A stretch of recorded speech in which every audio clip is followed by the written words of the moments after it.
Hey, this is John Fernay, the co-host of the Maryland Crabs, and I am here today with a Maryland Crabcake for your listening pleasure. What's a crab cake? It's not quite a full episode, it's just a little snippet. Stay tuned and check it out. And make sure you check us out on themarylandcrabs.com. You can follow us on Twitter at MD Crabs Podcast or find us on Facebook at the Maryland Crabs Podcast. And don't forget, subscribe, rate us, iTunes. Go there now.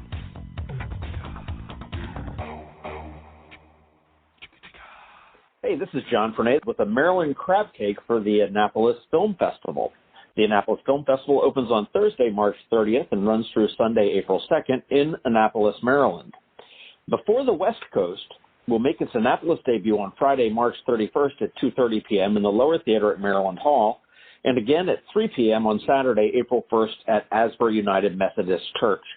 Tickets and passes are available at AnnapolisFilmFestival.com. And to learn more about Before the West Coast, head over to BeforeTheWestCoast.com or check them out on Facebook. And today, we're with Oyd Craddock, who is not only the producer, writer, director of Before the West Coast, but you played for Coach Otis Washington, who is the focal point of this film during that magical season in 1975. Welcome, Oyd. How are you? Good morning, John. It's great to be here with you.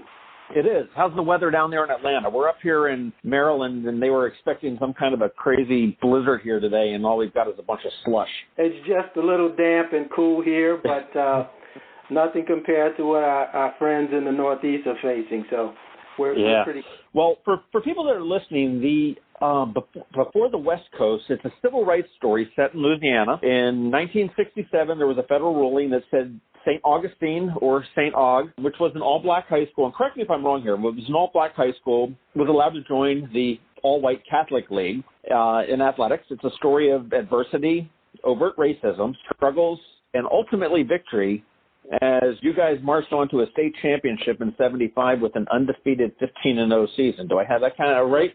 Yes, you do. Well, that's that's amazing. I mean, I've watched the trailer, I've read many of the synopses, and this is one of the big ones that I must see when the film festival rolls down a little bit later on this month. You did send me the full version that I could watch on my computer or my television, but I prefer to see movies that I've never seen before on the big screen, and that's just my own thing. Just one question that I do have as I read about it is, Before the West Coast, where did the title come from? Well, it's really twofold, John. Number one, you mentioned Coach Otis Washington, and he was a great leader as a coach, but also an innovator. And he developed an offense that had concepts of the West Coast offense that became very popular in the late 70s and 80s in the professional game, and it's still used today. So the time that we played and when he became head coach, he was using some of those concepts before the West Coast, but also the period in time as well. The late 60s and 70s was a great period of change, not only in New Orleans and Louisiana, but our country as it relates to race relations. And so without a doubt. It's a reflection of the time as well as the sports element. So before the West Coast. Okay, well there you tried my sports knowledge there, which I admit is not nearly as good as it possibly should be. But I mean, what was the impetus behind this film? Okay, you obviously you lived.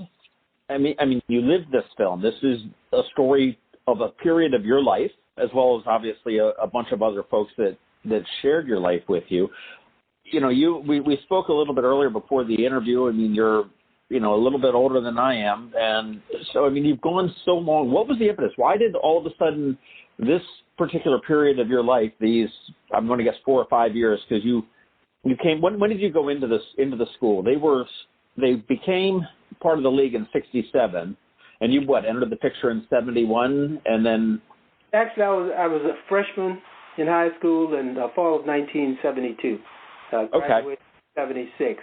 Now, as a kid, I knew about St. Augustine High School. I watched its progress, its journey, what it meant to the black community as a unique school, an all boys a black all-boys Catholic school, which was unique at that time in the country, high school that is. And then what it represented as far as being breaking in terms of race relations, not only in sports, football, but basketball. Early on, it challenged the racial barriers, had a secret game, if you will, with an all-white champion team.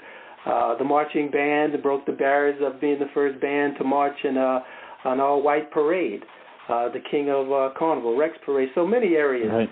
I'm a child of the 60s, a teenager of the 70s, and of course entered the workforce in the 80s. And so I watched St. Augustine growing up, and it had a huge impact on my life. Why now? Why, as you're in your 50s, to sit there and say, I need to make this into a film?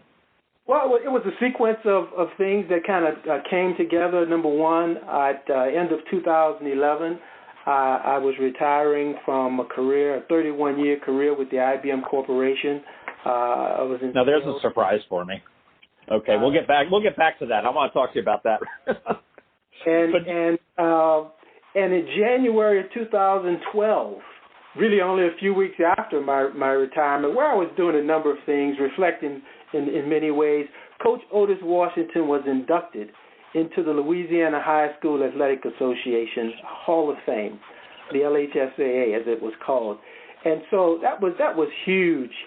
He really was deserving to many of us to have been an inductee many, many years before 2012, but it had finally happened. And attending that event, seeing him, seeing old teammates, seeing some old photographs, it just brought back not only memories of the great football experience, but also of that time in the city of New Orleans and what St. Augustine meant to the city of New Orleans, which was a very, very segregated city in the Deep South until that period of time. And St. Aug broke barriers and led the community in many ways. So it was really the induction of Coach Washington in 2012, which is when I started the documentary. That was the catalyst. Great. Well, I'll tell you, New Orleans must have done something right, because I wasn't obviously back there in the 70s or the even the 80s. I fell in love with that city probably in the early 90s and traveled there often. And I have to say that it is hands down one of the most friendly cities. Also, it's one of the most integrated cities, and I don't see a whole lot of outward, overt racism there, which is just a wonderful thing, and it's a welcoming thing. I love to take my kids when they were younger down there, and I've often threatened to retire down there too, but I just got to get over that whole August August heat stuff there. I know it's rough, but it's a wonderful thing there. Now, you said you had a career with IBM. Now, I know that you were an Hall of Fame football player for Southern Illinois University after you graduated from St. Aug. Why not the NFL? Why IBM? How did that happen? and then I guess my follow-up question is, okay, so how do you go from working for Big Blue into making films? You got quite a bit wrapped into those series of questions. Well, number one, I didn't get drafted. That's probably a function of size and speed and those kinds of things. I was a very good football player. Maybe not a great athlete, but a very good football player, very productive. And honestly, I really, while I enjoyed the game and really never really fully defined myself by my football accomplishments, it was really my overall achievements. I prided myself being an honor student in high school, made the dean's list a few times in college, and honestly had a family early. My wife and our daughter was born when we were in college, and I was intent on being a leader of a family and being a father. So when I didn't get drafted, IBM wanted me on their team. I joined the IBM team, and the rest, as you say, is history. So that's I've got to say, in probably 1980, that was probably a really good move. Well, they were number one. IBM, when I joined IBM, they were 3 years running Fortune 500 top company, in the world. my first 3 years there. So I knew it was a great organization, and like I said, it was more important for me to be independent, be a man, and lead a family than to chase the dream. So, and I realized my odds would be challenging not being drafted, but it was hard. It was hard not to take that next step, but it turned out well.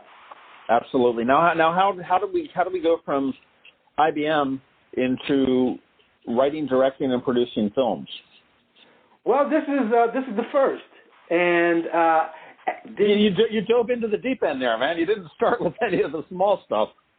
Didn't really intend to make a documentary.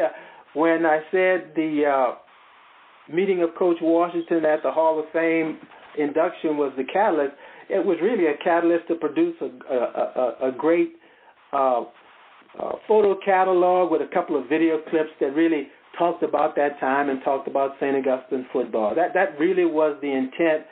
But when I interviewed some of my teammates and players that played before me, and I asked them some probing questions on what it was like to play for the school at that time, to play for Coach Washington, what it meant, and the story came out about that time in our city, that time in our lives, what the school meant to the community, and some of the challenges, the adversity that we faced during those years from the racial climate. All of that surfaced, and so I knew that was a bigger story that had to be told, and so it evolved. I just felt compelled to tell that story. I wanted this country of ours to know about what St. Augustine contributed to the city and the state, and really even to this country in terms of our graduates, what they've gone out to do, and of course the great football that was played. And the great contribution of Otis Washington. He was an outstanding coach and excelled. He was ahead of his time. So I wanted this country to know that, and that's what led to the story. I put a team together. My director of photography, my editor, my visual effects, and they all turned out to be people that I knew or were related to who had skills in that arena. And the team gelled. I knew the story I wanted to tell. I knew the football. They had the artistic talent, and it all came together. Now, you'd mentioned talking with some of your former teammates and some of the players that perhaps came before you in this. Without giving away any secrets out of the film, but what types of overt racism and challenges did you face on the field? Well, first of all, on the field, as you know, there's all kinds of talk that goes on among players when they're competing. Even today, they call it trash talking. Well, certainly. You can imagine what the talking might have been like during those times when, there was a great separation between the races and a feeling by the white race, quite frankly, that we were inferior. And so there was that kind of talk. But the discriminatory officiating, it was terrible, especially the early years, first 5, 6, 7 years. The story takes place over a 13-year period, by the way. And there are some facts that are presented in the documentary to support the disparity in the officiating. We had multiple unfavorable rulings by the high school association. And by the way, you mentioned earlier that we integrated the Catholic League. It was more than the Catholic League. The Catholic League was only one district in the entire state. We integrated the entire state.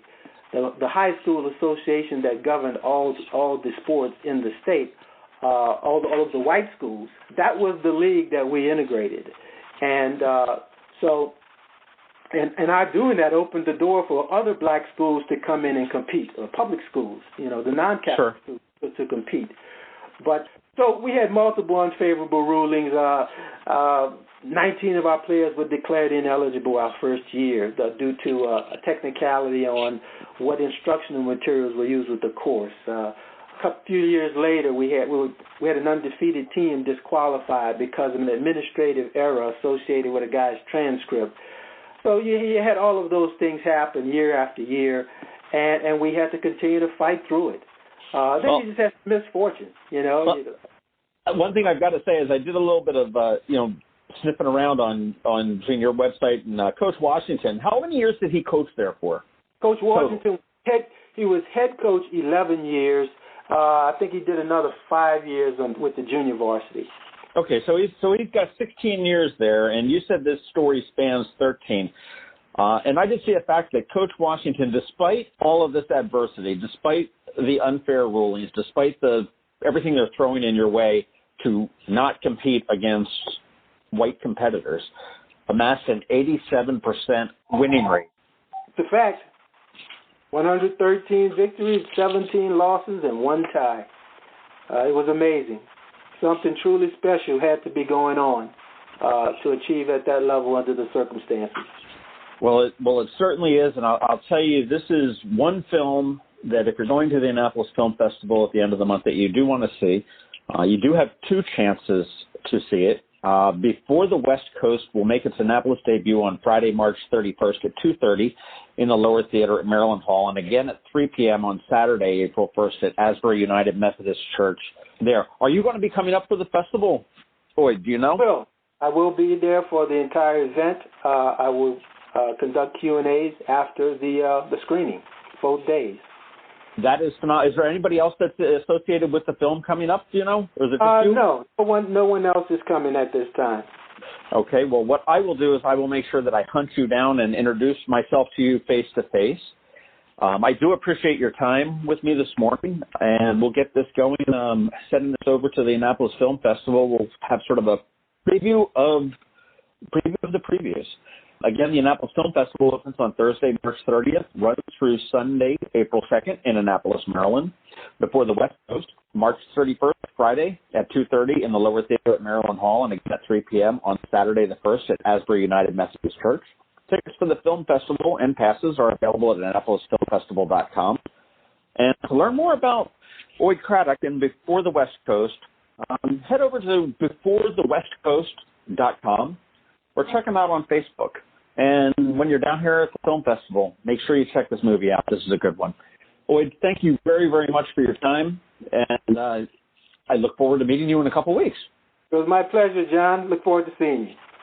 Take care.